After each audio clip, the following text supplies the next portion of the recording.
Hey guys, আসসালামু আলাইকুম, welcome to my another blog. ছোটোখাটো একটা ভিডিও নিয়ে চলে আসলাম আপনাদের সামনে। আষাঢ় মাসে দেখেন বৈশাখ গেল, বৈশাখ যেতে নাহি আসমানো জমিনে বরিতে লাগিল, এরকম কিছু একটা ছন্দ আছে, বাট আমি জানি না, সেটা আমি আপনাদেরকে খালি হালকা পাতলা একটু ছন্দ মিলিয়ে দিলাম।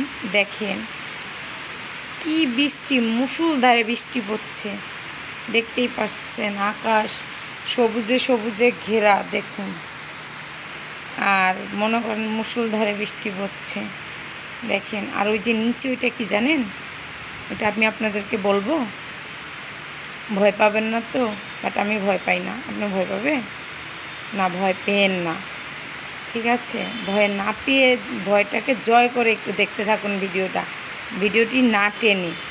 বিশেষ করে ভিডিওটি টানবেন না প্লিজ, কারণ আপনারা অনেকেই দেখেন ভিডিও না, মানে টেনে দেখেন ভিডিওটি, প্লিজ টেনে দেখবেন না, কারণ তাহলে এই মজার কাহিনীগুলো আপনি মিস করবেন। কারণ এই মজার কাহিনীগুলো অনেকটাই আপনাদের জীবনের গুরুত্ব। হয়তো বা ভালো লাগে কারো কাছে, হয়তো বা খারাপ লাগে কারো কাছে, কী আর বলবো, বলার কোনো ভাষা নেই আমার। তো কথায় আসি মেন পয়েন্টে, সেটা হলো এই যে বাড়িটা দেখতেছেন, এটা একটা পরিত্যক্ত বাড়ি।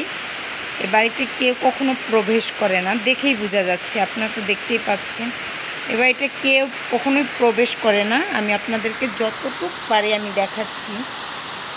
সন্ধ্যার পরে মনে করেন এই বাড়িটার থেকে মানে একটা এরকম একটা শব্দ আহে, বিকট একটা শব্দ আহে, মানে সন্ধ্যার পরে কি এশারের আজানের পরে, মানে রাতটা যখন একটু ভারী হয়ে আসে, তখন রাতটা যখন ভার রাত হয়ে আসে তখন, মানে মধ্যরাত্রে আমি প্রায় সময় পেয়েছি, বাট কখনো সাহস হয়নি যে জানলা খুলে দেখি কিংবা জানলার পাড়ে এসে শুনি, কিন্তু ওরকম সাহসটা হয়নি আমার। কিন্তু যখনই শুনেছি, মানে কলিজাতে মানে কাঁপন ধরে গিয়েছে, এরকম একটা শব্দ, কি আর বলবো, বলার কোনো ভাষা নেই। আপনি দেখলেই অবশ্যই বুঝতে পারছেন বাড়িটা কতদিন পুরানো।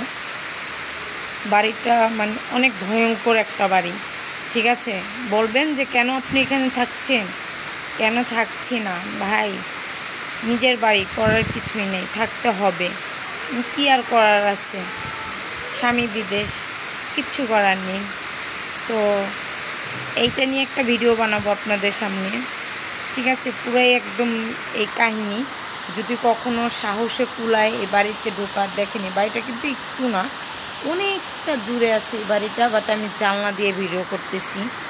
কিন্তু এই বাড়িতে প্রবেশ নিষেধ, তো এই বাড়িতে কেউ প্রবেশ করে না, মানে যেই প্রবেশ করেছে সেই ফাঁসিতে মারা গিয়েছে।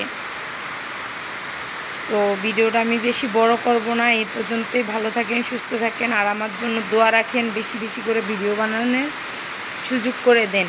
তো ভালো থাকেন, আল্লাহ হাফেজ।